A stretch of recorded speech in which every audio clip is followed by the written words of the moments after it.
আজকের ভিডিওতে আমরা পঞ্চম শ্রেণীর দ্বিতীয় পর্যায়ক্রমিক মূল্যায়নের গণিতে 2 নম্বর স্কুলের প্রশ্নের উত্তরগুলো আলোচনা করব। একের ক, সুজাতা দেশলাই কাঠি দিয়ে একটি বর্গাকার ক্ষেত্র তৈরি করেছে, ন্যূনতম কয়টি দেশলাই কাঠি প্রয়োজন হয়েছে? তো বর্গক্ষেত্র যেহেতু গঠন করছে তাই ন্যূনতম 4টি দেশলাই কাঠি প্রয়োজন।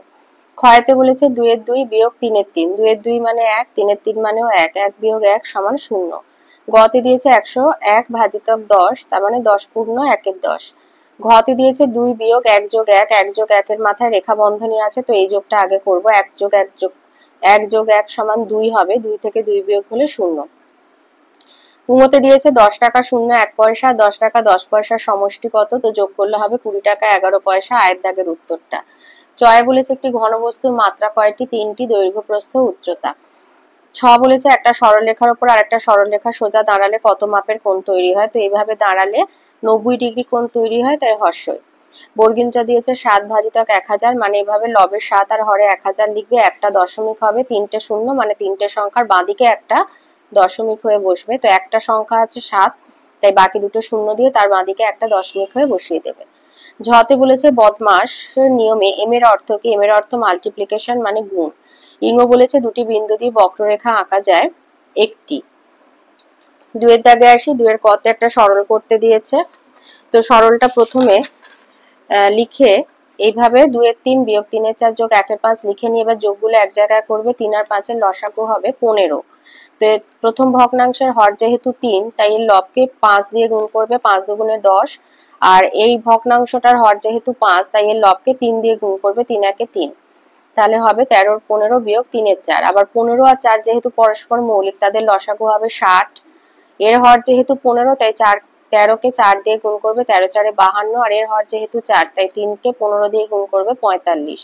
52 বিয়োগ 45/60 মানে 7 60 হবে উত্তর। খতে বলেছে স্থানীয় মানে বিস্তার করো এবং কথায় লেখো। তো এই সংখ্যাটাকে স্থানীয় মানে বিস্তার করলে আমরা পাবো 5000 যোগ 200 যোগ 30 যোগ 8 যোগ 2 এর 100, আর কথায় হবে 5238, 2%।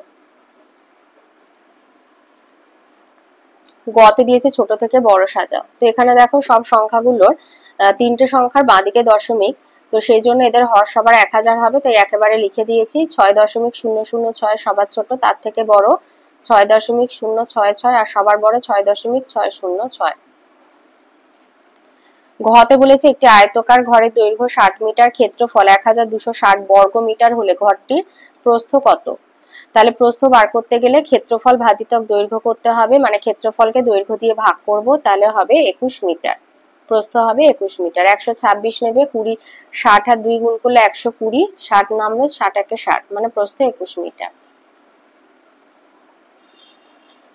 উন্নতি দিয়েছে একটি বাড়ি 6/7 অংশ রং করা হয়েছে, কত অংশ রং করা বাকি আছে?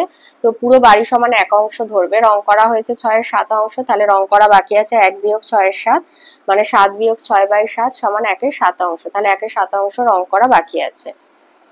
চতে দিয়েছে স্কেলের সাহায্যে 8.5 মিটারের একটা সরলরেখা অংশ অঙ্কন করে সরলরেখাংশের নাম দেবে। তো এইভাবে স্কেলে 0 থেকে ধরবে, আর 8.5 মানে এই হচ্ছে 8, 8 এর পরে এই মাঝের এই যে দাগটা, মাঝের এই যে দাগটা, এটা হচ্ছে 5, 8.5 মিটার। তো এইভাবে ধরে বসিয়ে এঁকে নেবে, আর পেন্সিল ব্যবহার করবে, আর নাম দেবে AB, আর নিচে লিখে দেবে 8.5 সেমি। 3 এর দাগে আসি। 3 এর কত একটা সরল করতে দিয়েছে, তো সরলটা তুলে নেবে, বাকি সমান চিহ্ন দিয়ে বাকিগুলো লিখে নেবে। আর প্রথম বন্ধনীর মধ্যে দুটো কাজ আছে, তো ভাগের কাজটা আগে করব, তো সেখান থেকে পাবো 2, 1 যোগ 2। আবার দ্বিতীয় বন্ধনীতে চলে আসলাম, সেখানেও দুটো কাজ, তো সেখানেও ভাগের কাজটা আগে করব, সেখান থেকে পাবো 1, 1 যোগ 1।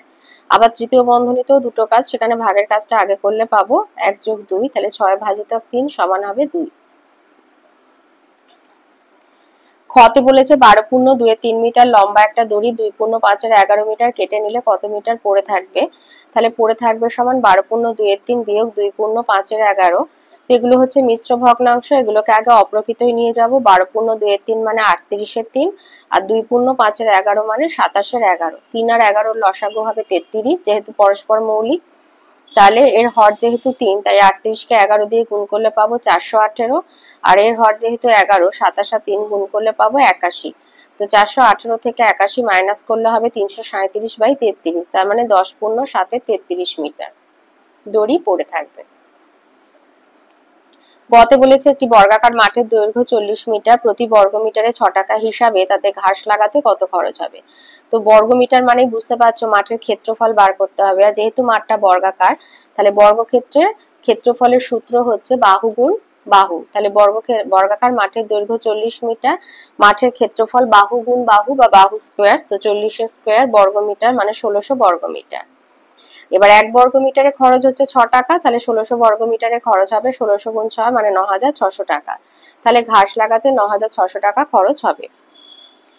4-এর কতে আসি। 4-এর কতে দিয়েছে 14.09 মিটার লম্বা বাঁশের 4.2 মিটার কাদায় 3.01 মিটার জলে আছে। জল ও কাদায় কত মিটার আছে, আর জল আর কাদার উপরে কত মিটার আছে। তাহলে কাদা এবং জলে, ওই জল ও কাদায় আর কাদায় ও জলে আছে 4.20 মিটার, 3.01 যোগ করলে 7.21 মিটার। পুরো বাঁশের দৈর্ঘ্য 14.09 মিটার, তাহলে জল ও কাদার উপরে আছে 14.09 থেকে 7.21 মিটার বিয়োগ দিলে 6.88 মিটার। তাহলে দুটো উত্তর লিখবে, যে জল এবং কাদায় বা কাদায় ও জলে আছে 7.21 মিটার, আর জল কাদার উপরে আছে 6.88 মিটার।